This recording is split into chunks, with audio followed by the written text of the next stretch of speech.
The following program is a presentation of the Brain Injury Association of Nebraska. It contains images and detailed descriptions of child abuse.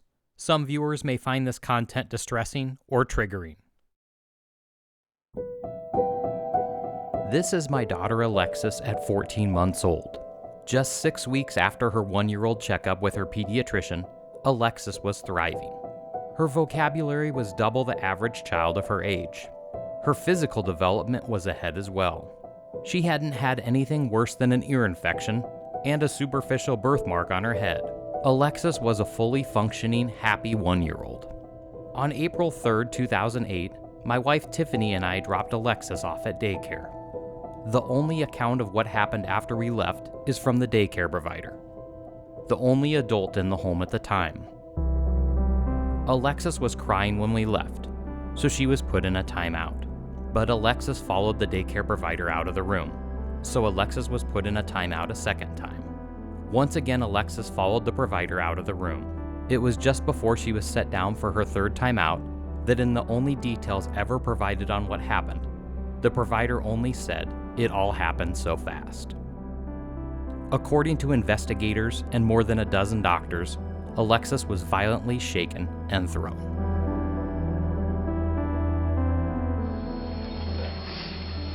This is my daughter 72 hours later. She's been in a medically induced coma for 3 days. This is her most critical time. It will determine if she will live or she will die. Alexis's brain is at its maximum swelling point. The soft tissue in her brain is being pressed against her skull, permanently destroying brain matter that can never be recovered. If one part is destroyed, she might be blind for the rest of her life. Another, and she may never be able to eat or drink. It may cause her to never be able to move one side of her body, or to never be able to read or control her emotions. According to our doctors at this moment, there is a better chance than not that she will be in this state for the rest of her life. The reason why? Someone couldn't control their emotions and took it out on our child.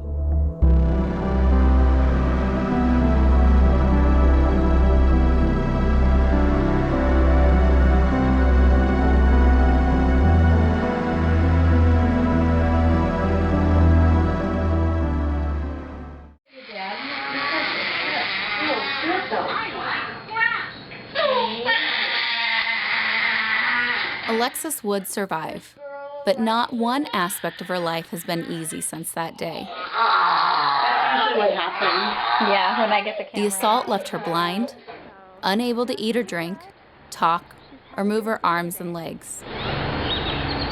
Nearly 3,000 hours of intense, sometimes unbearably painful rehabilitation has allowed some of those deficits to return. But there is no such thing as a full recovery from what is commonly known as shaken baby syndrome or abusive head trauma. Abusive head trauma is the medical term for shaken baby syndrome. It includes kids who are shaken, but also those who are injured in other ways, like being hit or slammed. It is the result of what happens when somebody injures a child. What we typically see when children are injured in this way is bleeding around the brain. We'll see brain injury, so the child not acting well, anything from being very, very sleepy to having seizures to being completely unresponsive. And we may see bleeding in the back of the eyes, which are called retinal hemorrhaging. And then frequently we'll see other injuries like bruises or broken bones or other areas of trauma where somebody has hurt them. Abusive head trauma is the leading cause of fatal head injuries in children under the age of 2. 1/4 of patients with severe abusive head trauma do not survive.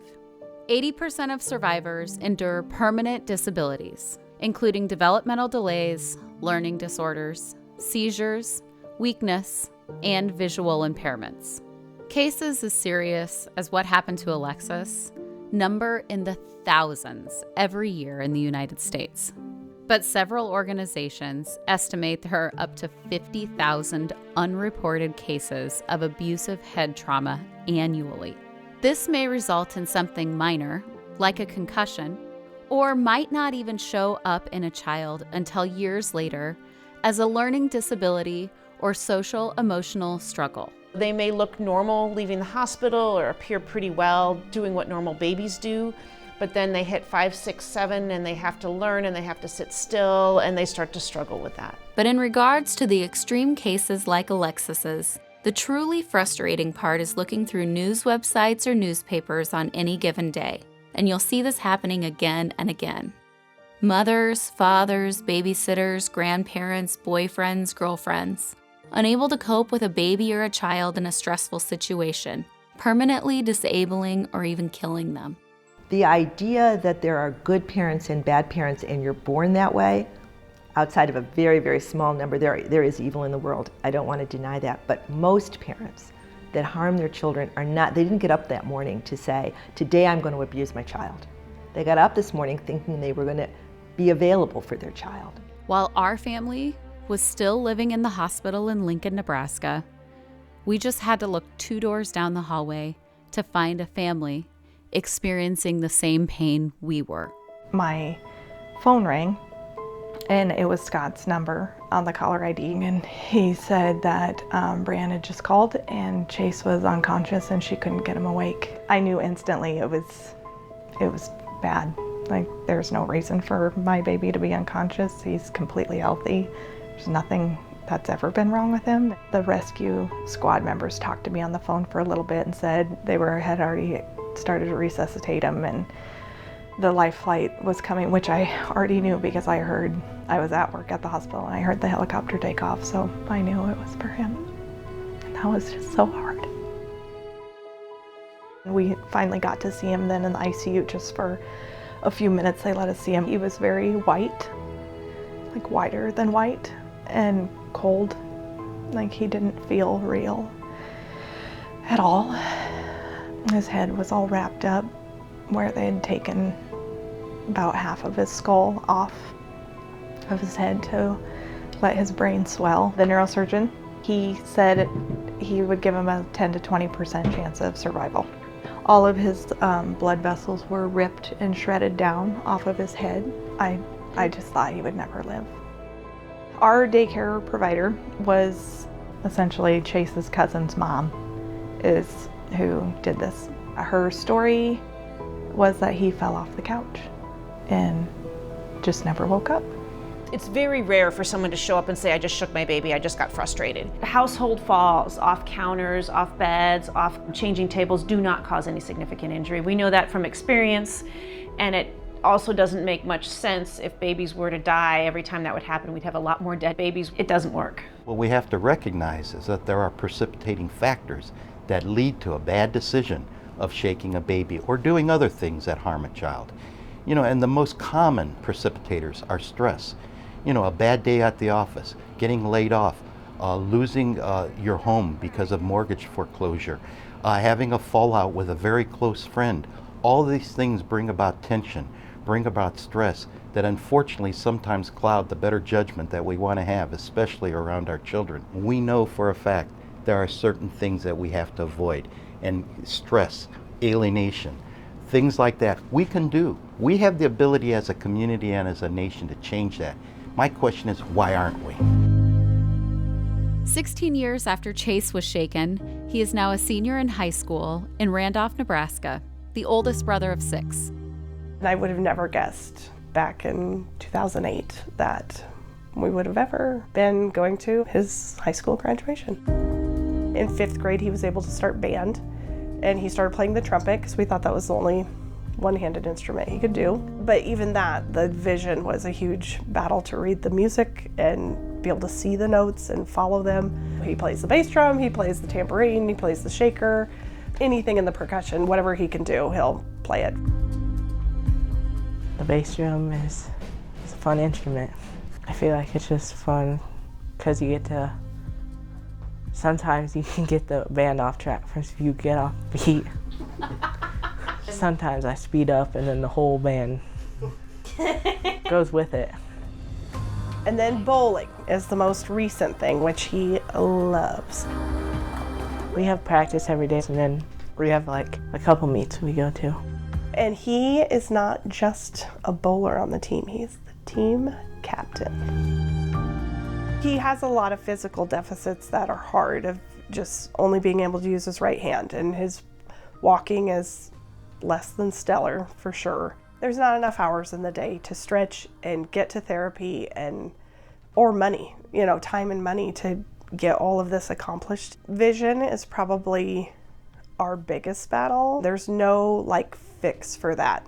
Where some of their body things, we've been able to do some surgeries. There's some of that stuff that we've been able to help with. It's not gonna fix what damage has been done, and there's just no way around that huge obstacle. I stock shelves at the grocery store, just the stuff that doesn't have to be cold. My friends work there, and it's just something for me to do. It's that child's entire life. If they survive for 20 seconds of being mad or however long a person was mad is absolutely not worth it when you could have just taken a break, and you can never reverse it. It's permanent. Like Chase, Alexis is now a 17-year-old senior in high school. She has spent thousands and thousands of hours in intense physical, occupational, and speech therapy since the day she was hurt. Alexis regained her eyesight, but it is far from perfect. She reads at about a second grade level, primarily because her eyes uncontrollably shift, almost continuously, as a result of her brain injury.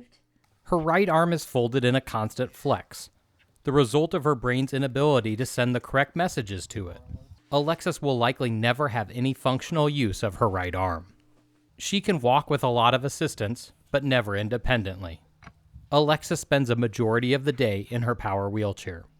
She needs help for any and every daily physical activity, getting in and out of bed, transferring to a chair, even something like putting on a necklace.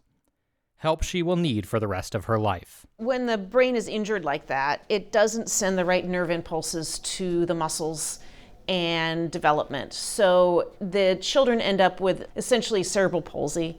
So they end up with an inability to move correctly. So sometimes the muscles are too weak, sometimes they're almost too strong, so they end up being too tight. They can have trouble walking, they can have trouble using the bathroom. A lot of our activities of daily living, getting up, going to the bathroom, brushing your teeth, eating, can be impacted as a result of that.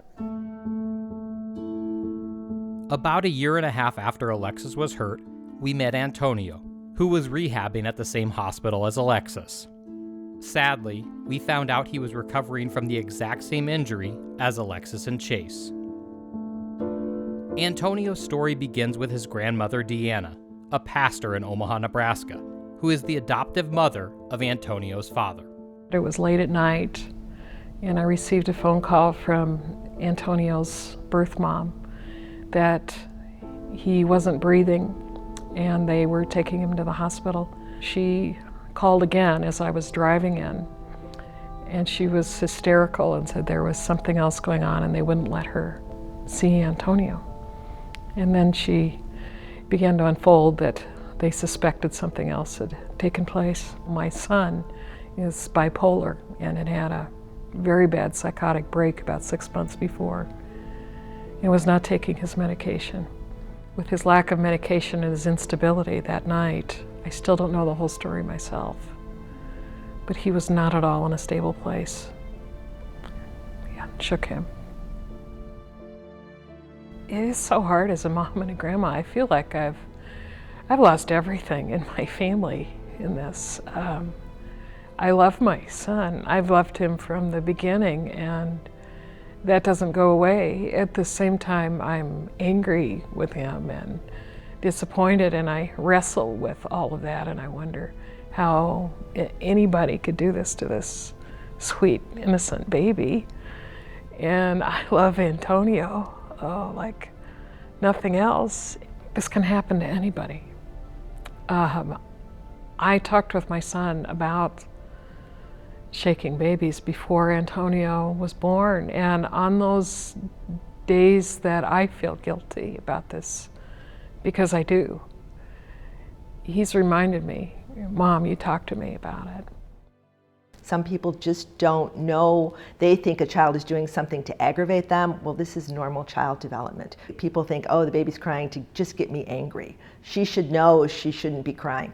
It's not about you, it's about that child at that developmental point. It's not personal. Your child is going to cry. It's normal to cry. If you're frustrated, if you're tired, if something's going on, it's okay to sit them down and walk away. I've had so many families that are like, I just can't, I'm not allowed to put them down. You know, I as a parent feel like I have to be able to soothe my child. And they feel responsible and guilty when they can't. After his injury, Antonio was fortunate enough to find an incredible forever family with Melanie Bartlett and his amazing new sister, Brooklyn. Because of the type of brain injury that he had, he suffers from what they call startle epilepsy or startle seizures. Average day, probably 30 to 40 of those. They're not long and drawn out. They're usually very short. And basically when it happens, all you need to do is just comfort him and tell him, you know, it's okay, and he usually calms down pretty quick. What do people mistake Antonio for versus what he is? Well, I think, and it's probably the hardest part of this whole situation of having him and being his mom, is that people will minimize his worth and marginalize him. They see him as this broken and battered little boy, and they think, what a shame, and they don't think anything else about him. They don't see the courageous, brave boy that I know, the strong boy that I know that works so hard for just the smallest little movements. He deals with the effects of somebody else's choice every single moment of every single day. And I hope that by doing this, that people see that this is real, this is a real child. And when they're getting to that point where they're about to lose control, I hope that it's his image or Alexis's image or one of the other kids' image that they see that makes them not do this. After a lifetime of medical complications, dating back to when he was shaken at 2 months old, Antonio Bartlett passed away on March 30th, 2022, at the age of 11. One of his favorite nurses at Children's was Sam, and she writes, Antonio constantly reminded me why I love nursing. He was by far my favorite patient ever. I remember the first time I met him, he had my heart instantly with his perfect face. I know he had a way with the ladies. Getting to know him was by far the biggest blessing I've ever experienced. Though I didn't know him long, he will have a forever lasting impact on my heart and soul. And I know I am one of so many who feel the same way. Thank you for letting me be your nurse, and thank you for letting me love you. Until we meet again, Nurse Sam. Medical appointments and surgeries were a constant part of Antonio's life, just as they are for Alexis. She has had more than a dozen surgeries over the last 16 years, most of them significant. After wearing a back brace for years, her scoliosis got so bad that Alexis had to have a full spinal fusion. She now lives with 2 metal rods in her back that run from her hips to near her neck. Alexis has a hockey puck-sized pump embedded in her abdomen that provides a constant dose of muscle relaxant to her spine. She had to have a hip surgery so complicated that less than 5 surgeons in the U.S. perform it. It involved breaking her pelvis, rotating her femur, and reattaching it with screws. The human body is built to live a certain way to maintain health, a way that is impossible for these children to live because of the brain injuries they suffered as a young child. When a child's shaken, their head goes through the movement of an arc. Their neck muscles are very, very weak, and their head is very heavy compared to their body.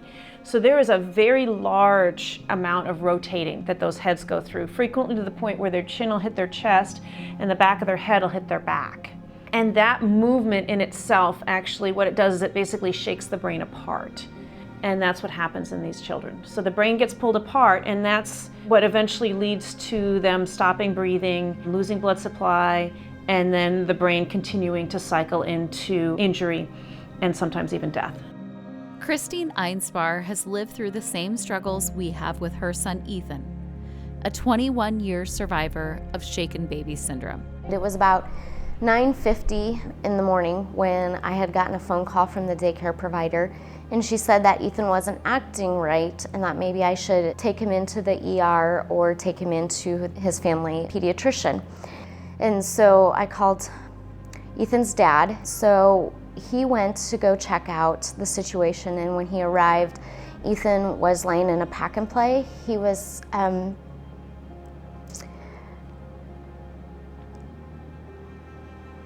completely paralyzed on his right side. He was raking his left hand back and forth.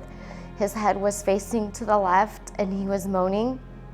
The babysitter didn't call 911 at all. My ex-husband, Ethan's dad, had to call 911. They did a CAT scan and saw bleeding and swelling on his brain. The daycare provider initially said that he fell out of a bouncy chair and hit his head. The injuries that were occurring on his brain, the swelling and bleeding, would not be caused from him falling out of a bouncy chair. My naive thought was, he's okay and we'll be bringing him home in a couple days.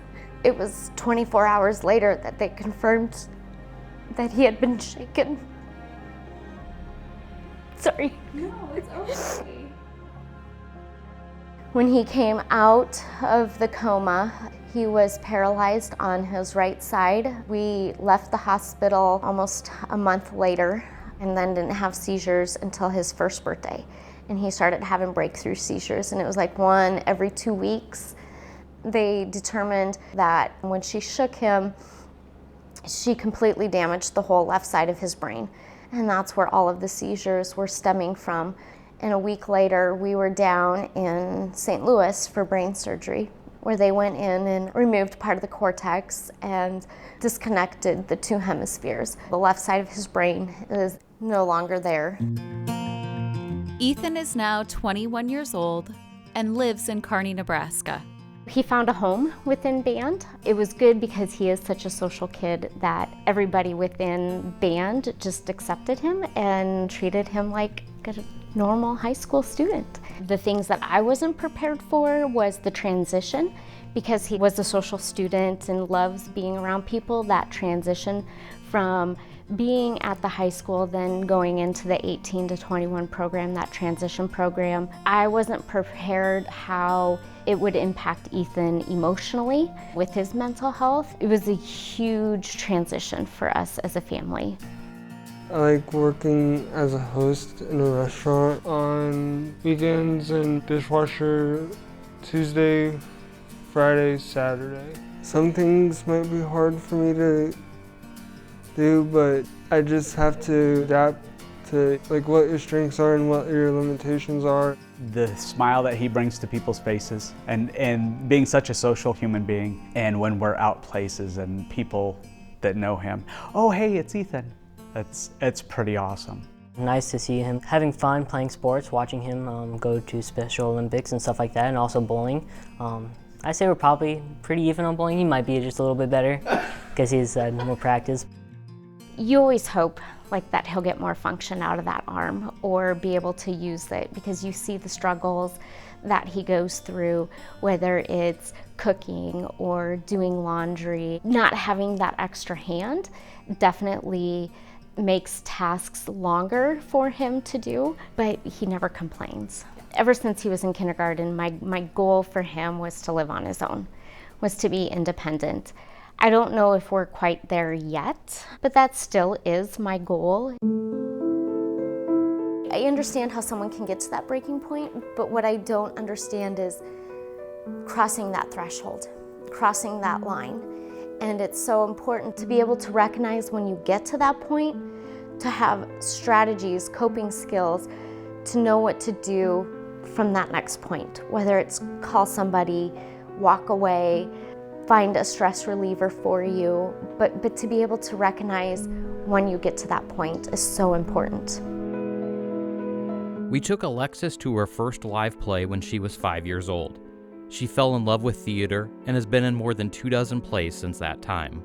Alexis gets fully into her character every single time, even making up backstories for characters she plays who don't have one. It should hardly be a surprise. Who wouldn't enjoy playing other people when the person she is every day in real life was determined by someone else in a few short seconds of anger when she was 14 months old? There are two reasons Brandon and I produced this video. First, to parents, future parents, or caregivers. Carefully think about and assess anyone who's taking care of your child. In our case, as well as most of the children in this video, there were suspicions before the abusive head trauma or shaking occurred. Be confident in your instincts and of any unusual signs you see in your child. The parent is probably the best person to understand something's going on. It may not be abuse, but something's going wrong. A parent knows their child's moods, they know their habits, and when those moods or habits change, I think that ought to be the first red flag that goes up and says, I wonder if this is a developmental thing that is normal, or is this something that has happened to my child that I should be interested in finding out? It's a sign of courage that a parent cares more about their child than maybe about the personal feelings that people might have about them. I've had so many cases, what we call sentinel bruising, which is the infant had a bruise and everyone kind of dismissed it. And educating the families on, no, that's not okay. And there has to be a good reason for that bruise. And asking some of those questions and educating people about what you should look for. Bruising in an infant should really not occur without an appropriate history. Infants roll off beds, they get a bruise on their forehead. They get one bruise and nothing else. An infant who's got 3 bruises on their arm, you've got to be more concerned that something may have happened to them. In Alexis's case, 2 other adults had knowledge of abuse occurring at her daycare months before she was assaulted, but never reported it to authorities or other parents. While it may seem obvious, it is absolutely essential that as a community, we never hesitate to report even the slightest hint that a child is in danger. I always thought that the well-being of children is just one of the fundamental tenets of a well-functioning society. And if we can't figure out how to care for kids, then there's not much else that matters. Secondly, this video is produced specifically for you, the viewer. Whether you are years away from having children or a young parent, about to have your 2nd or 3rd child, or a grandparent, a babysitter, or a daycare provider, even a boyfriend, close friend, or relative of someone with a child. This tragedy unfolds daily across our country, most of the time by people who would watch this video and think to themselves that they would never do that to a child. But time and again, these same people cannot overcome an intense moment of stress and make a split-second bad decision that either ends a life or disables a child for a lifetime. Anybody that's caring for children for an extended period of time, where they're the person that's responsible, and I'm talking about hours, they need to have in their mind every morning some plan that's going to talk about what their escape hatch is. Take a temperature. How are you feeling today? Do you have a headache? You're probably going to be a little short-tempered. Think about how that's going to change how you're going to act with these children. Do you have activities planned? Are you have breaks built in? We certainly can plan for some of the ongoing stress we think we're going to see. And we get complacent. We think we've done it. Why do drivers have accidents? Because they think, oh, I've driven for so long, I don't need to keep 2 hands on the wheel. I can multitask and talk on the phone and listen to the radio and eat a sandwich all while I'm driving a car. And sometimes you can't do it. In the people I've talked to who have done it, especially those usually parents who've lost it, they can't conceive that they ever would have done it prior. So it's not something that you think about ahead of time. A number of them aren't bad people, they just lose it. So our plea is this. One day, when you find yourself in the same situation as Ethan or Alexis's daycare provider, Antonio's father, or Chase's babysitter, when a baby or child is not doing what you want or what you think they should do, remember the faces of Antonio, Ethan, Chase, and Alexis. Remember the images of them near death. Remember the images of them struggling with life every single day. Remember the struggles they will carry with them into adulthood. Remember them in that moment and just walk away.